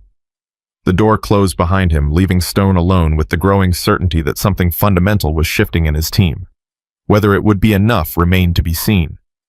But for the first time since Brennan had walked into their mess hall, Derek Stone felt something that might have been hope. Day 2 began with a shock that nobody expected. Stone had assembled his team at 0500 as ordered, 40 SEALs standing in formation with the grim determination of men who understood their futures hung by threads. They expected Brennan. They expected another brutal evaluation. What they got was something far more challenging. 3 military buses pulled into Training Area Delta, and the men who stepped off them represented everything SEAL Team 5 had spent years believing they were superior to. Army Rangers in their tan berets, Marine Force Recon in their distinct utilities, Air Force Pararescue in their maroon headgear, 60 operators from competing service branches, all looking at the SEALs with expressions ranging from curiosity to open hostility. Stone felt his stomach tighten. This wasn't training. This was a trial by fire. Brennan emerged from the command vehicle and walked to the center of the assembly area, where 100 operators now stood in separate formations, eyeing each other like rival predators forced to share territory. Gentlemen, she said, her voice carrying clearly across the distance, welcome to the most important exercise of your careers. She gestured to the mixed formations. For the next 48 hours, you will conduct joint operations as integrated units. SEALs will work alongside Rangers. Marines will coordinate with Air Force PJs. You will share intelligence resources and tactical responsibility. Murmurs rippled through all 4 formations. Brennan's expression hardened. I've heard the jokes you tell about each other. I've seen the rivalries that turn joint operations into turf wars. I've watched good operators die because units like yours couldn't put mission success above inter-service competition. She paused, letting the weight of her words settle. 8 people died during Objective Valiant. Not because they lacked skill, not because they faced an overwhelming enemy. They died because the units involved spent more time protecting their egos than protecting each other. The murmurs stopped. Today, you prove that you've learned something from their deaths. Or you prove that you haven't. The first integration exercise was designed to expose exactly the failures Brennan had described. Stone found himself assigned to lead a mixed fire team that included 2 Rangers, a Marine sniper, and an Air Force combat controller. His SEALs, Kowalski, Torres, and Park, rounded out the 8-man element. The mission brief was straightforward, secure: a compound extract a high-value target, exfiltrate to a designated recovery point. Simple on paper, impossible in practice when half your team didn't trust the other half. Commander Stone. The voice belonged to Army Captain Marcus Webb, a Ranger officer with enough combat ribbons to indicate he'd earned his place at the table. I've heard a lot about SEAL Team 5 in the last 24 hours. Stone met his gaze steadily. I imagine you have. The woman your chief grabbed in the mess hall. Webb's expression was unreadable. She extracted my brother from a POW camp in 2019. Solo operation. He's alive because of her. Stone felt the words land like physical blows. I didn't know that. Nobody knows anything about what she's done, that's the point. Webb moved closer, his voice dropping. When I heard what your team did, I wanted to come down here and teach you a lesson myself. But she asked us to give you a chance. Why would she do that? Because she believes people can change. Webb's jaw tightened. I'm not as optimistic. Prove her right, Commander, for your sake and ours. The exercise began at 0700. Within 30 minutes, everything fell apart. Stone's SEALs moved in their practiced patterns, fast and efficient, but completely disconnected from the Rangers and Marines who operated using different protocols and communication systems. The Air Force combat controller tried to coordinate air support, but his requests got lost in the chaos of 4 units that had never trained together. Brennan watched from the observation post as the mission collapsed in slow motion. Target compound is 200 meters ahead, Torres reported over the radio. SEALs are in position for breach. Negative on breach, Webb's voice crackled back. Ranger element is still maneuvering. You'll hit the objective without flank security. We don't need flank security. We can clear the compound in 60 seconds. That's not the mission, Torres. The mission is coordinated action. The mission is target extraction. How we do it doesn't matter. Stone cut in before the argument could escalate. Torres, hold position. Webb, how long until your element is set? 3 minutes. 3 minutes in an operation where seconds mattered. Stone could feel his SEALs bristling at the delay, their instincts screaming to move to act, to prove their superiority. But he'd learned something in the last 48 hours. All elements hold position until Captain Webb confirms ready status.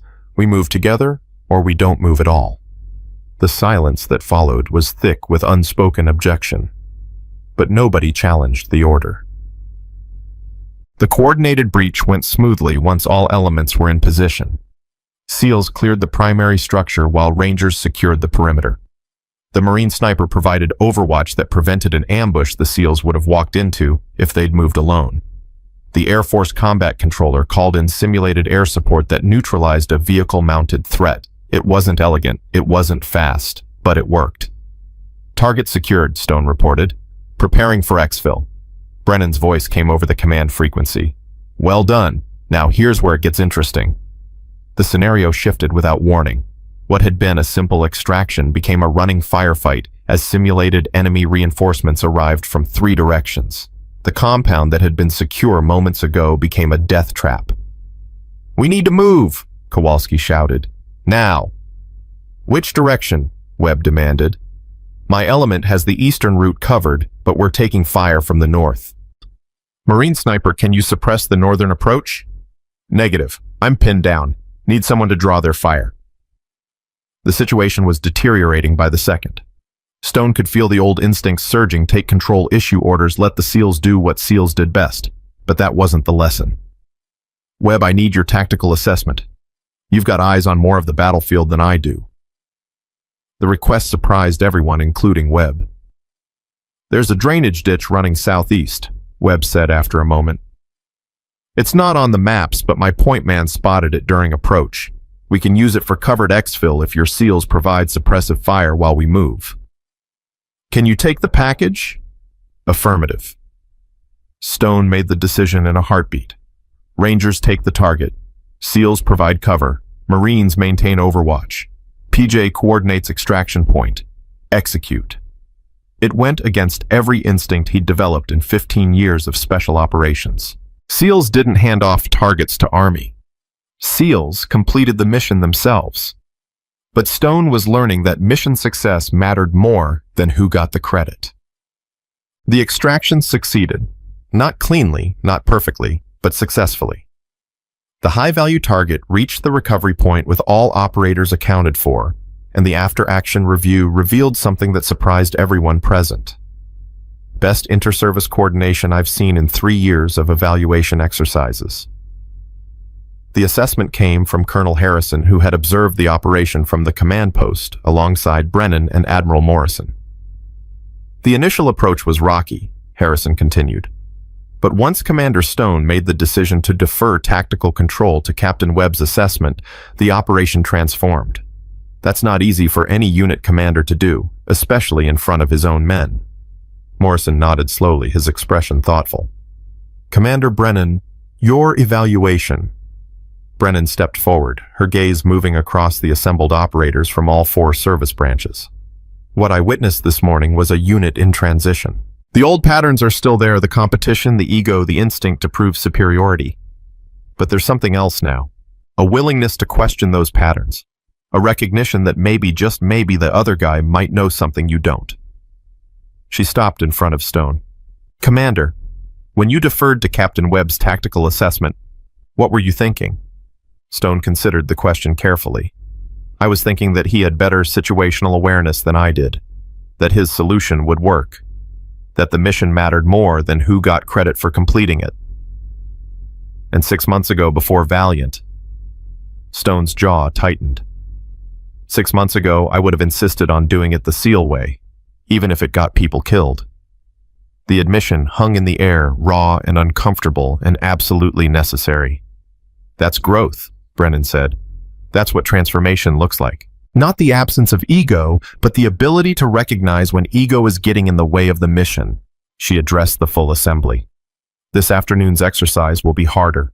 You'll be forced to trust each other in ways that go against everything you've been trained to believe. Some of you will fail. Some of you will surprise yourselves with what you're capable of becoming." Her voice hardened. "But one thing is certain, the operators who leave this training area tomorrow will not be the same ones who arrived today. The only question is whether the change will be for better or worse." So, the afternoon exercise shattered everything Stone thought he knew about joint operations. Brennan had designed a scenario that required absolute trust between service branches, a hostage rescue where failure of any single element meant mission collapse. SEALs had to rely on Ranger reconnaissance. Marines had to follow Air Force tactical coordination. Every ego, every rivalry, every years of competitive conditioning had to be suppressed in service of a common objective. The first 3 attempts failed catastrophically. Units fell back on their ingrained patterns, competing rather than cooperating, and simulated hostages died while operators argued about approach vectors and breach authority. By 1600 hours, frustration had reached a boiling point.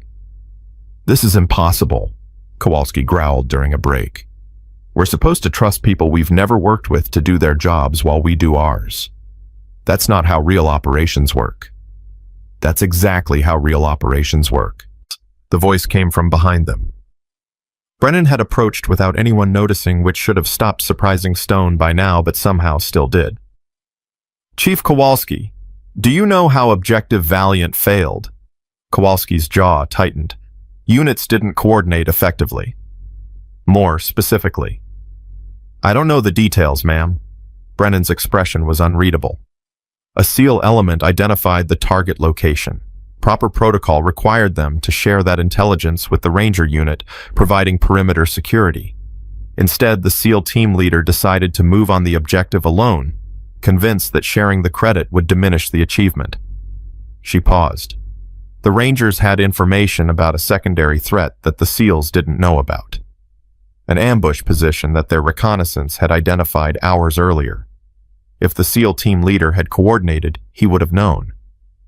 The silence stretched. "He didn't coordinate. He led his team into an ambush that shouldn't have existed. 5 SEALs and 3 Rangers died because one man valued credit over cooperation." Brennan looked directly at Kowalski. "That SEAL team leader survived.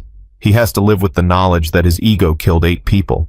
Is that the kind of operator you want to be, Chief?" Kowalski's face had gone pale. "No, ma'am." "Then stop treating this like a competition and start treating it like what it actually is. Preparation for the day when your ego might kill someone you care about." The 4th attempt succeeded.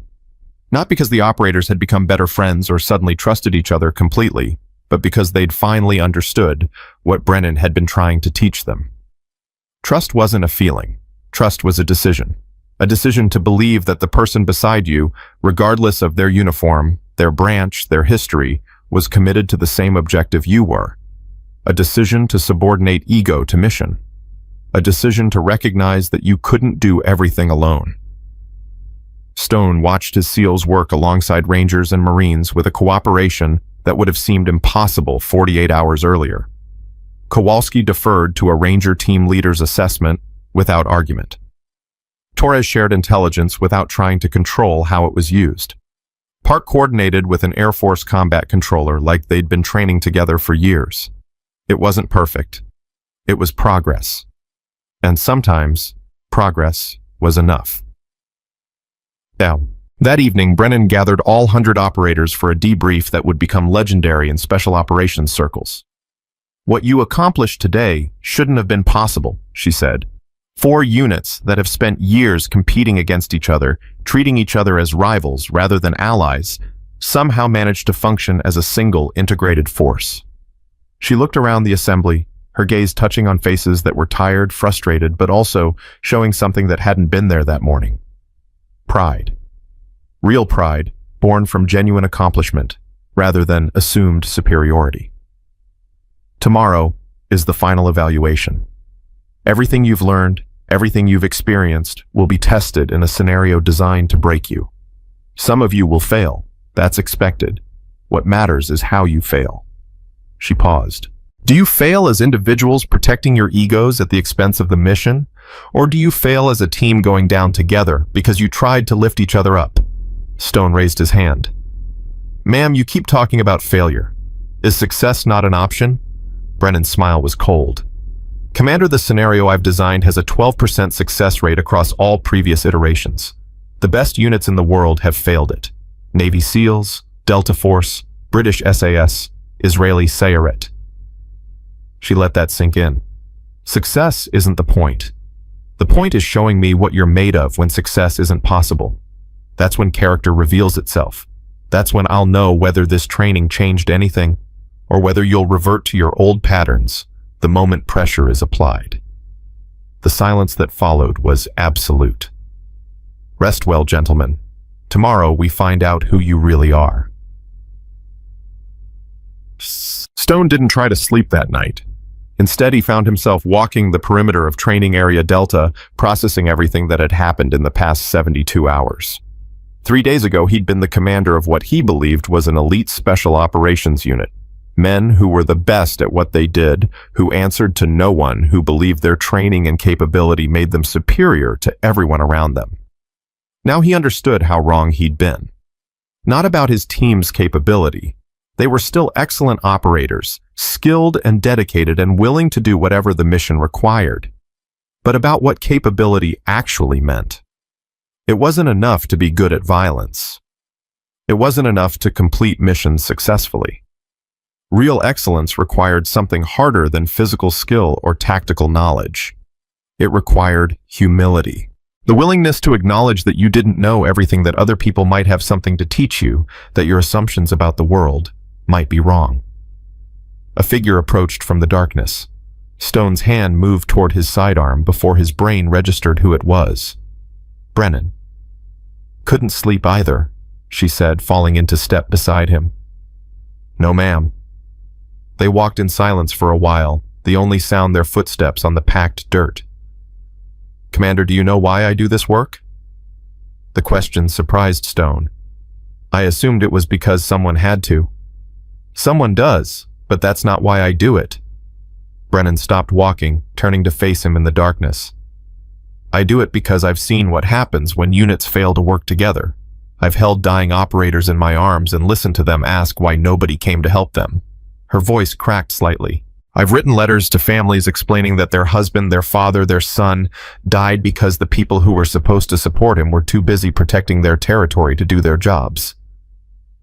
Stone felt something shift in his chest. Valiant wasn't the first time. No. It was just the one that finally made leadership pay attention. Brennan's expression hardened. 8 bodies tend to concentrate the mind in ways that memos and reports don't. Is that why you gave us a chance instead of just recommending disbandment? Brennan was quiet for a long moment. I gave you a chance because I saw something in your team that I haven't seen in a lot of units I've evaluated. The capacity for change. She looked at him directly.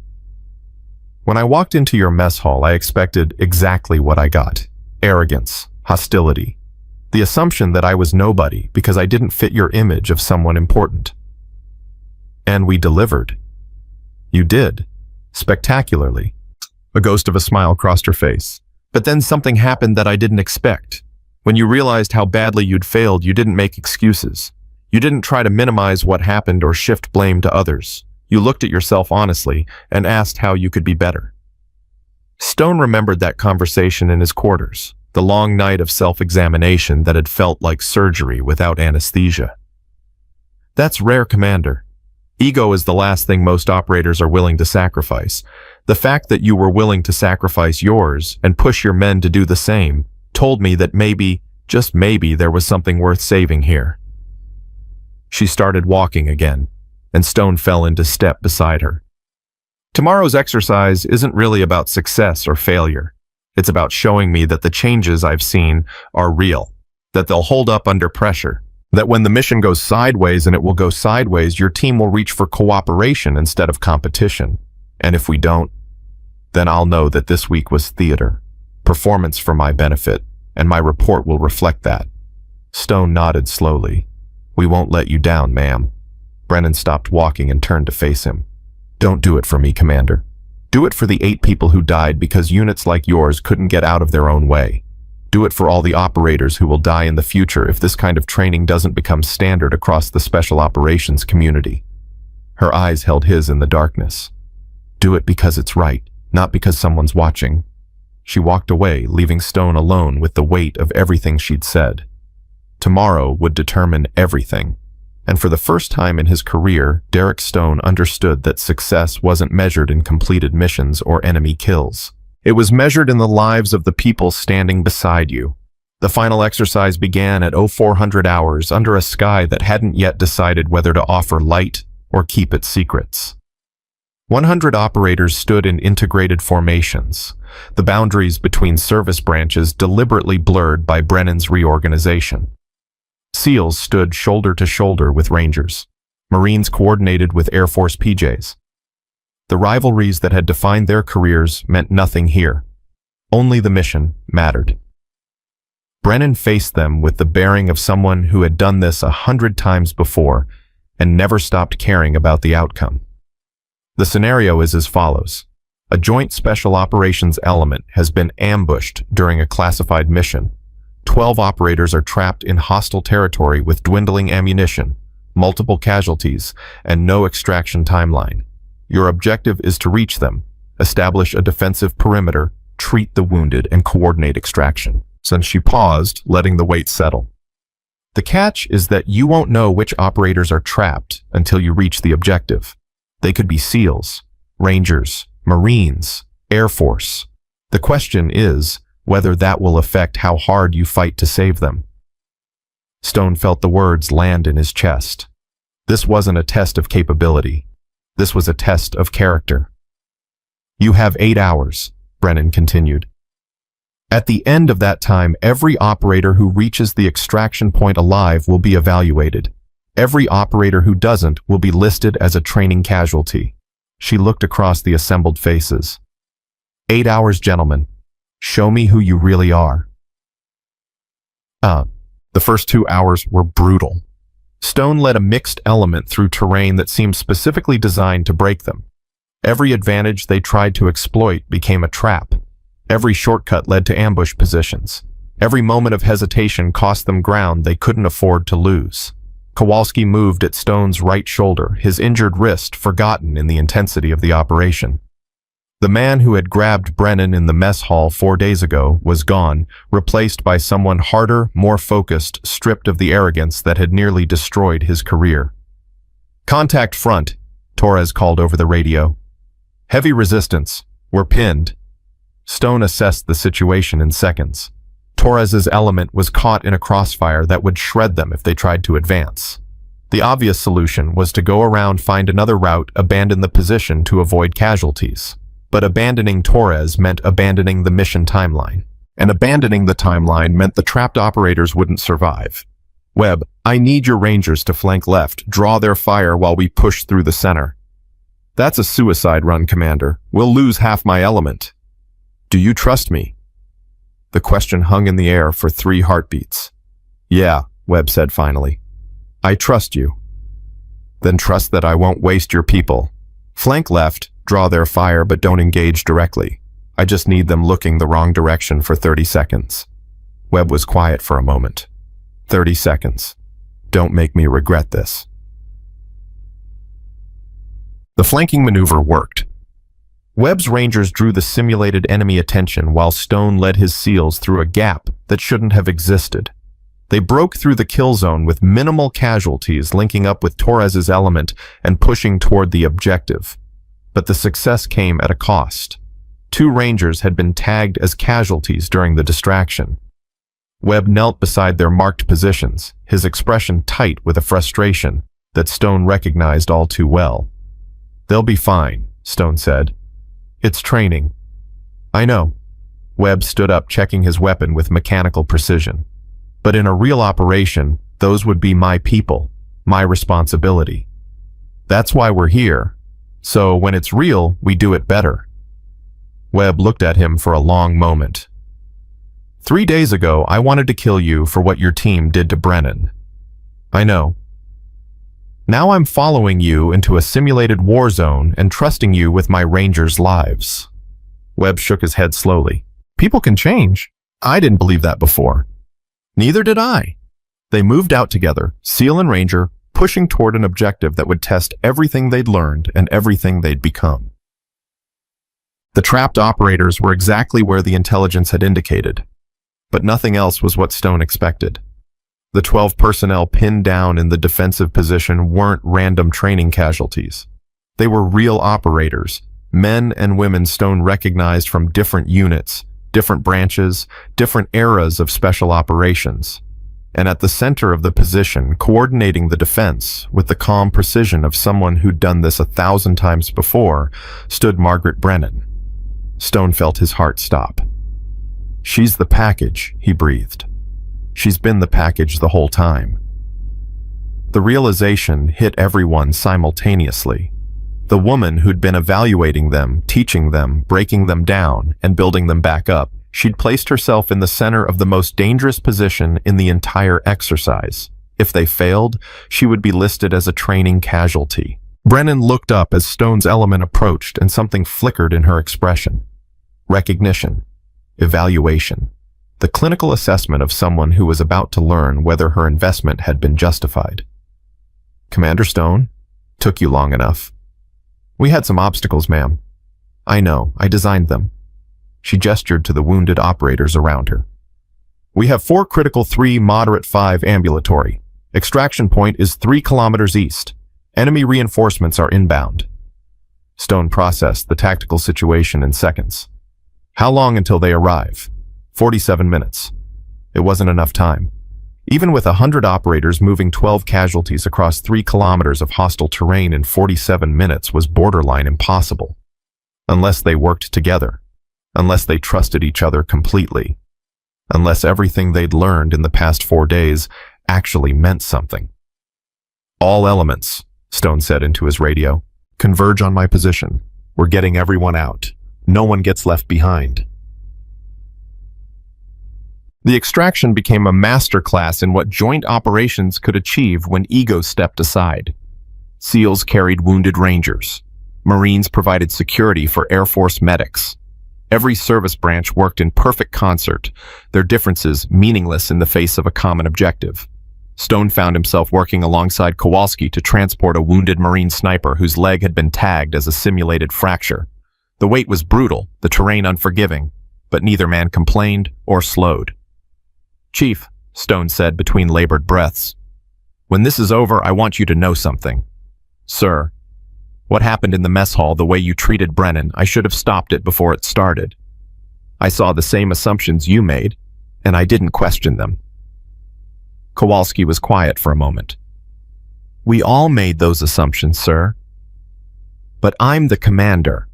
My job is to see what everyone else misses, to question what everyone else accepts." Stone adjusted his grip on the wounded operator.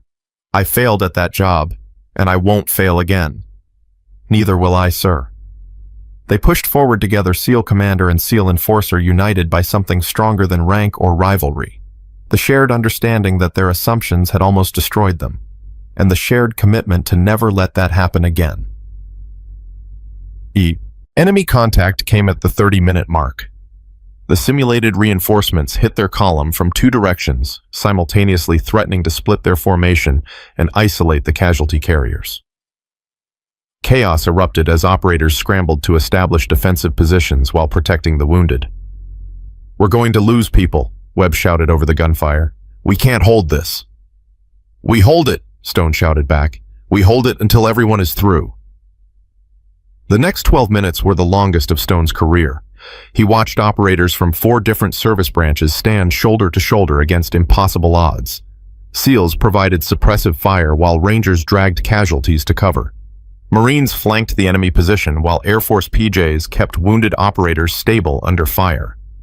There was no competition, no ego, no concern about who got credit for what. Just 100 people fighting as one unit, protecting each other with everything they had.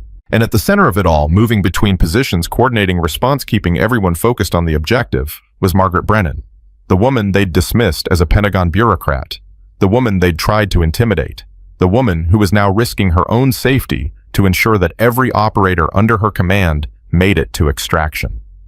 The extraction point appeared at minute 43, 4 minutes to spare. Stone's element was the last to arrive, carrying the final wounded operator between them. His arms burned, his legs screamed, every muscle in his body begged for rest. But they'd made it. All 100 operators, all 12 casualties, everyone accounted for. Stone lowered the wounded Marine to the ground and looked around at the people who'd made it happen. SEALs and Rangers and Marines and Air Force all collapsed together in exhausted triumph. No one cared about service branches, no one cared about rivalries. They'd survived together. That was all that mattered. Brennan walked through the extraction point, checking on wounded personnel, offering words of encouragement to exhausted operators. When she reached Stone, she stopped. "Commander." "Ma'am." "Your element's performance during the final engagement exceeded expectations, particularly your decision to hold the defensive line while the casualty bearers moved through." Stone nodded slowly, too tired for formal responses. "We weren't going to leave anyone behind." "I know." Brennan's expression softened almost imperceptibly. "That's why you passed." The debrief took place 3 hours later after medical evaluations and equipment recovery, and the slow process of coming down from operational intensity. Admiral Morrison had returned for the final assessment, his expression unreadable as Brennan delivered her report.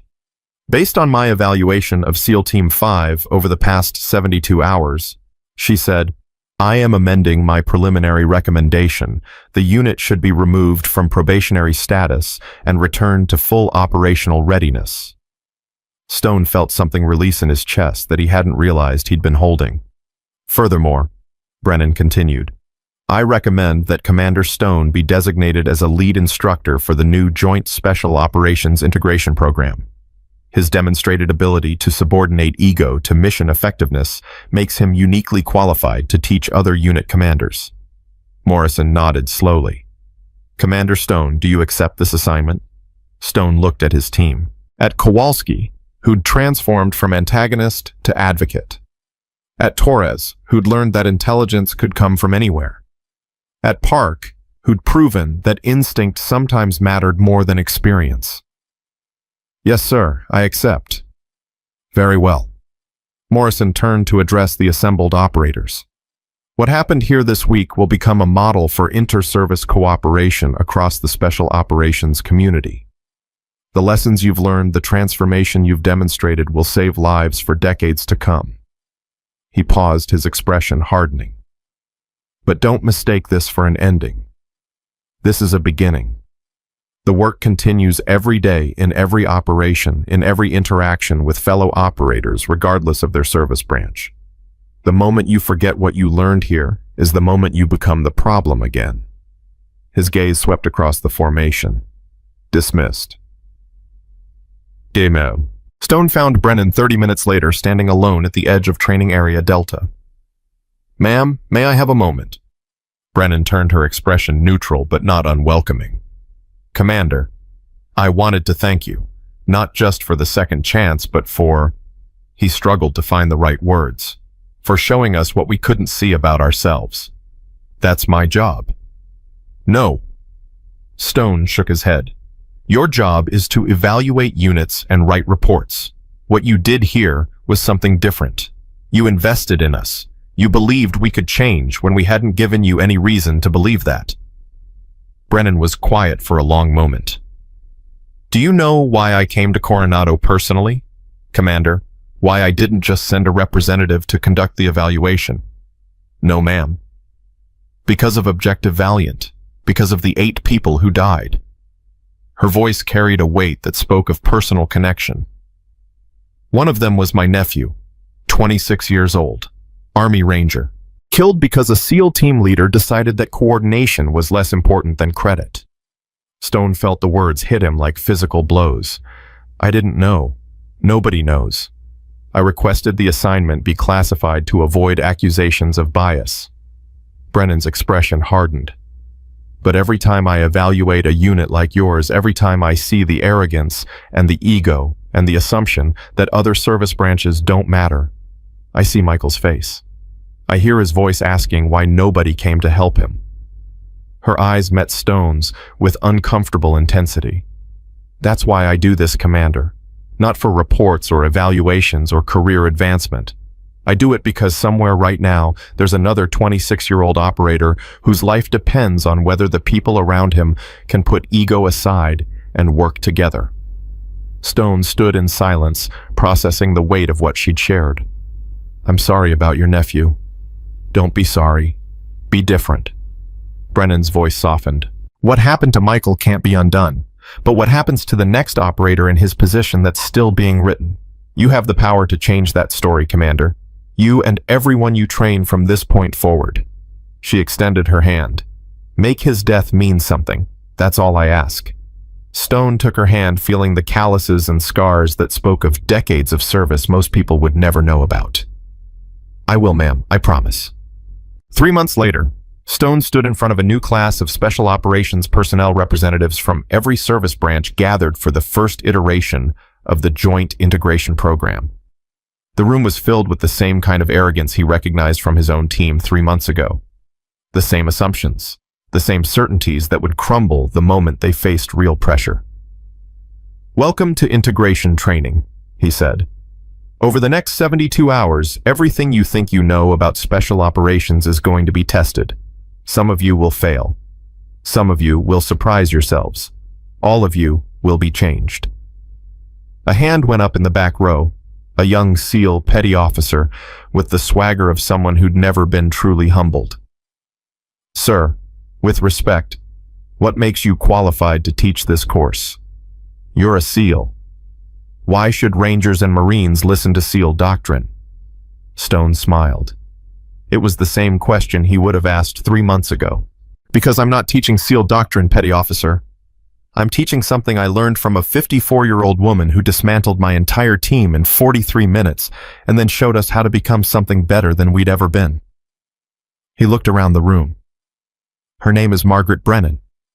Some of you may have heard of her. Most of you haven't. But by the end of this week, you'll understand why she's one of the most important people in special operations and why the lessons she taught me might save your life someday." The arrogance in the room faltered slightly.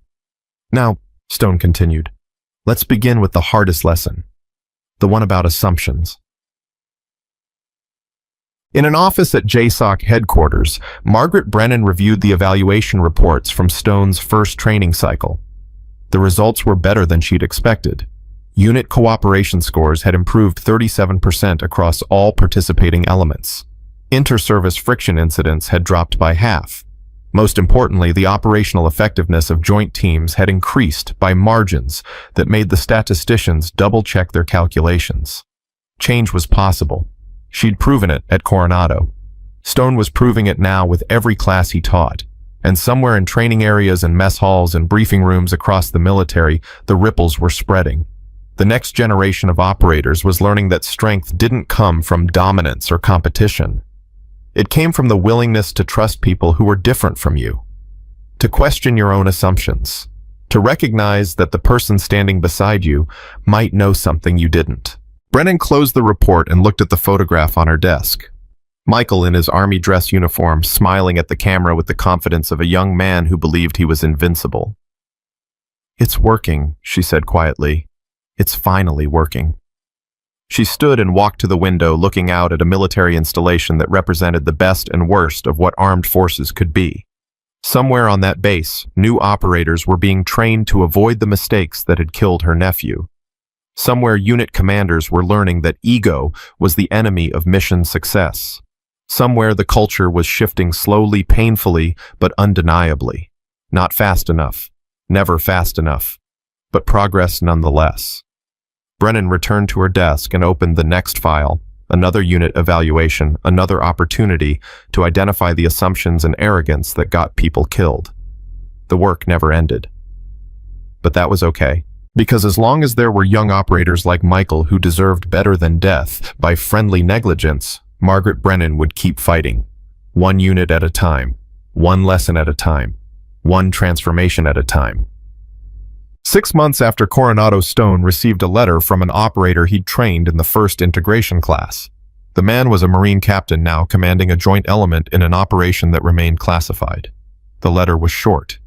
Commander Stone, last week my team conducted an extraction that went sideways. We should have lost people. We didn't. Because when things fell apart, SEALs and Rangers and Marines stopped worrying about who was in charge and started worrying about getting everyone home. I thought about what you taught us, about assumptions, about ego, about trusting people who were different from us. It worked. Everyone came home. Thank you for showing us who we could become. Captain Williams, USMC. Stone read the letter 3 times. Then he folded it carefully and placed it in a drawer alongside the photograph Brennan had given him at graduation. A picture of her nephew Michael, forever young, forever smiling, forever reminding Stone why this work mattered. The transformation was complete. But like Brennan had said, transformation wasn't an ending. It was a beginning. And Derek Stone would spend the rest of his career making sure that the lessons he'd learned from a silver-haired woman who dismantled his ego and rebuilt his understanding were passed on to everyone who crossed his path. Because true warriors weren't those who never failed. They were those who transformed failure into wisdom, arrogance, into awareness and defeat, into the kind of victory that made everyone stronger. And that was a lesson worth teaching for the rest of his life.